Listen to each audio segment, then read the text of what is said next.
In the name of Almighty Allah, the most merciful and beneficial. अपने मन में डूबकर पाजा सुरागे जिंदगी, अपने मन में डूबकर पाजा सुरागे जिंदगी, तू अगर मेरा नहीं बनता न बन, अपना तो बन. So today we will discuss about Plato's philosophy. So first of all, let's talk about Plato. तो सबसे पहले हम बात करते हैं कि प्लेटो पैदा कब हुए थे. Plato was born around 428 BC in Athens, Greece. BC का मतलब होता है बिफोर क्रिस्ट, राइट. प्लेटो एक बहुत बड़ा फिलोसोफर था जिसने दुनिया में तहलका मचाया, जिसको हम अफलातून भी कहते हैं, जिसने दुनिया पर राज किया. Now, according to Plato, philosophy aims at the knowledge of eternal. Eternal means something real, something ultimate. Philosophy aims at the knowledge of eternal, of the essential nature of things. Of the essential nature of things means, so it tries to study the nature of things, right? Now, philosophy में हम reality तोड़ने की कोशिश करते. It is inquiry into the reality. Who am I? मैं कौन हूँ? मैं कौन हूँ? मैं हूँ तभी तो वो है. मैं हूँ तभी तो वो है. मैं हूँ तभी तो सब कुछ है. मैं हूँ तभी तो सब कुछ है. I am. That is why everything is. Who has created me? What is the creator of this universe? What is the purpose of the creation? मतलब बहुत सारे क्वेश्चन जब ऐसे माइंड में आते हैं ना, तो हम कहते हैं फिलोसफी है. Now my philosophical thought of view, जो दिखता नहीं वो है, जो दिखता नहीं वो है, जो है वो दिखता नहीं.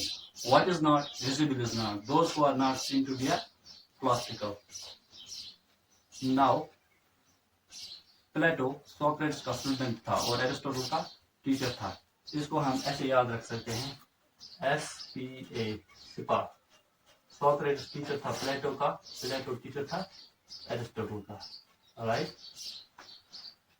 नाउ, प्लेटो ने लोगों को जिंदगी का तरीका सिखाया और लोगों को एजुकेट किया.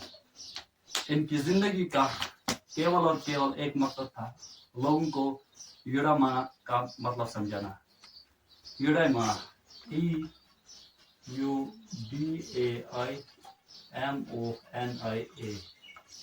Eudaimona means in English we can say this welfare या happiness.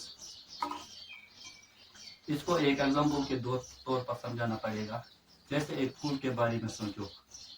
अगर आप उस फूल को बराबर पानी दो, बराबर सूरज की रोशनी दो, और जो कुछ भी उसे चाहिए, खाद वगैरह सब कुछ टाइम पर दो, तो वो फूल नो डाउट अच्छा ग्रो करेगा, परफेक्टली खिलेगा. तो इंसान को भी अगर ये सारी चीजें मिले, जिन चीजों की उसे रिक्वायरमेंट है, तो इंसान भी उसी फूल की तरह फ्लोरिश करेगा. तो जिंदगी में प्लेटो का एक ही मकसद था, लोगों को यूडामाना के बारे में समझाना. तो लोगों को यूडामाना के बारे में समझाने के लिए प्लेटो ने कुछ आइडियाज दिए. पहला आइडिया था थिंक मोर. थिंक मोर, ज्यादा सोचो. ऐसा प्लेटो ने इसीलिए कहा क्योंकि इंसान बहुत कम ही टाइम देता है खुद को शांति से सोचने के लिए कि जिंदगी हमें कैसी जीनी चाहिए.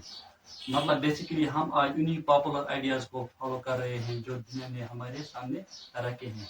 मतलब दुनिया ने हमें बताया है कि हमें जिंदगी कैसी जीनी चाहिए, हमने खुद से नहीं सोचा. जैसे फॉर एग्जांपल, हर कोई फेम के पीछे भाग रहे हैं, हर किसी को पैसे चाहिए, पैसा ही सब कुछ है, ऐसा कहीं के मुंह से आपने सुना होगा. या फिर हमें हमारे दिल की सुनी चाहिए, ये सारी चीजें. लेकिन प्लेटो बोलते हैं, क्या हमने लॉजिकली सोचा है कभी, क्या ये हमारे विचार है या दुनिया ने हमारे सामने प्रेजेंट किए हैं और हम सिर्फ फॉलो कर रहे हैं उन विचारों को. इसलिए प्लेटो कहते हैं कि खुद को पहचानो. No yourself. Know your self. Think more, ज्यादा सोचो। और इसी खुद को जानने वाले सब्जेक्ट को आज हम फिलॉसफी कहते हैं। उम्मीद है कि आपको ये लेक्चर पसंद आया होगा। I hope you understand the philosophy of Plato. That's all for today.